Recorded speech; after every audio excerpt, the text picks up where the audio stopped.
Professeur Nicolas Franck de nous avoir invités à cette conférence, à cette journée scientifique. Nous avons fait 9 heures de vol pour pouvoir assister à cette journée scientifique. Nous travaillons dans un centre de réhabilitation psychosociale en Guyane, à Saint-Laurent-du-Maroni. Moi, je suis Diallo Algassimou, je suis psychiatre. Vous avez à mon côté Élise Faure, infirmière spécialisée en remédiation cognitive.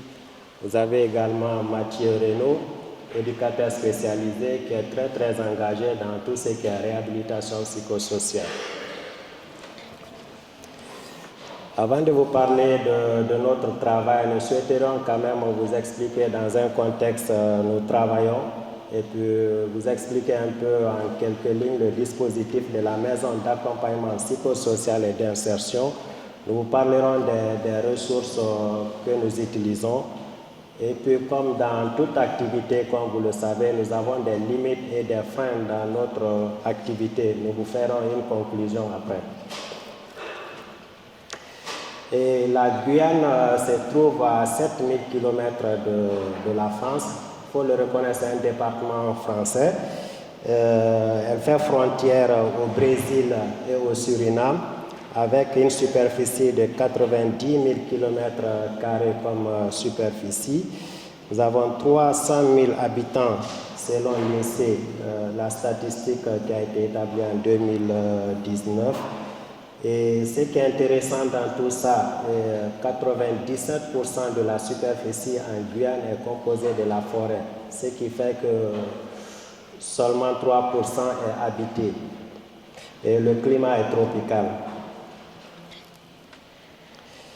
Et ce qui est intéressant dans tout ça, la maison d'accompagnement psychosocial et d'insertion, notre structure, effectue des prises en charge de réhabilitation psychosociale dans toutes les communautés à travers cette forêt immense où certains villages sont difficilement accessibles par voie terrestre et par voie fluviale.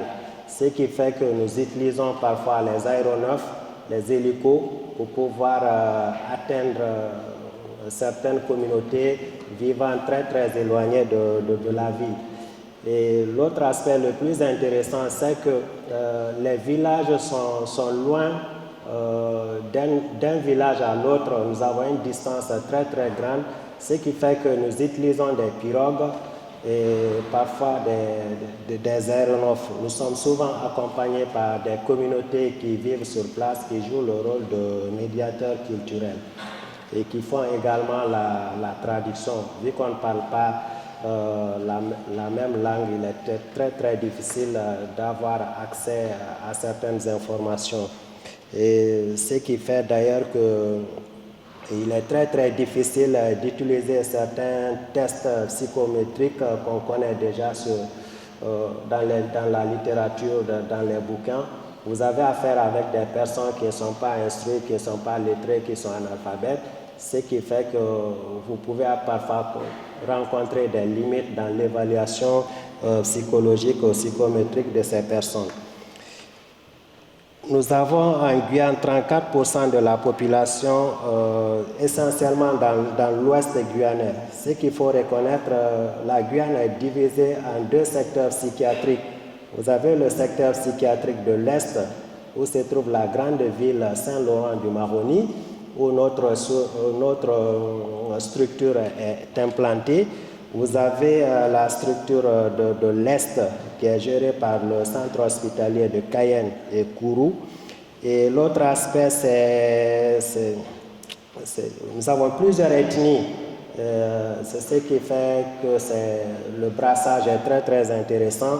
Vous avez la population venant de l'Afrique qu'on appelle les Bushinengue. Vous avez les autochtones qu'on appelle les Amérindiens. À cela s'ajoutent les créoles, mais également des immigrés qui sont en situation irrégulière, qui viennent souvent du Brésil, d'Haïti ou de Saint-Domingue.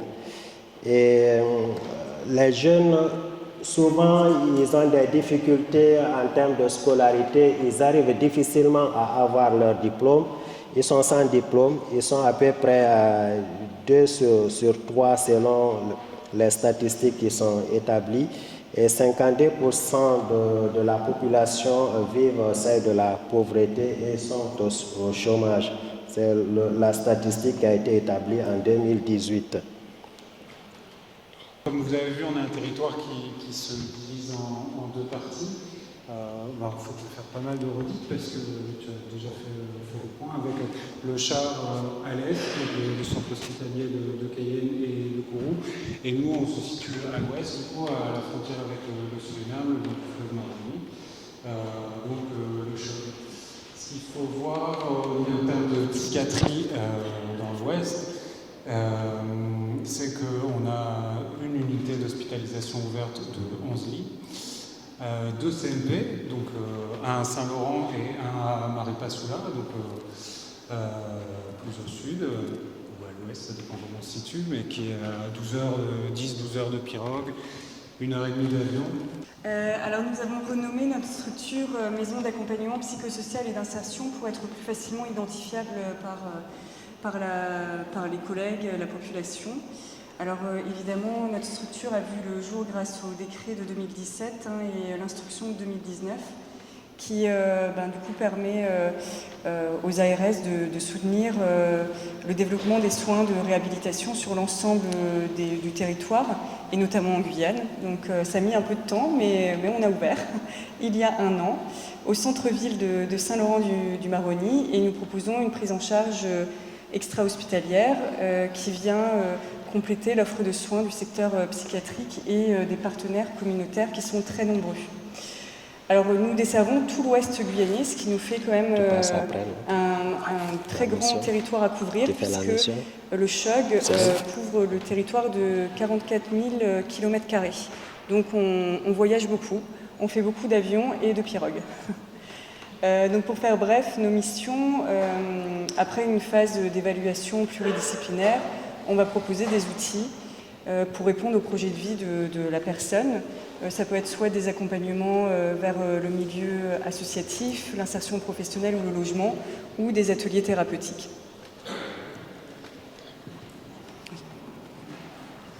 Alors, au niveau des leviers pour la motivation, tout d'abord le principe du aller vers, les visites à domicile, que nous utilisons pour plusieurs raisons.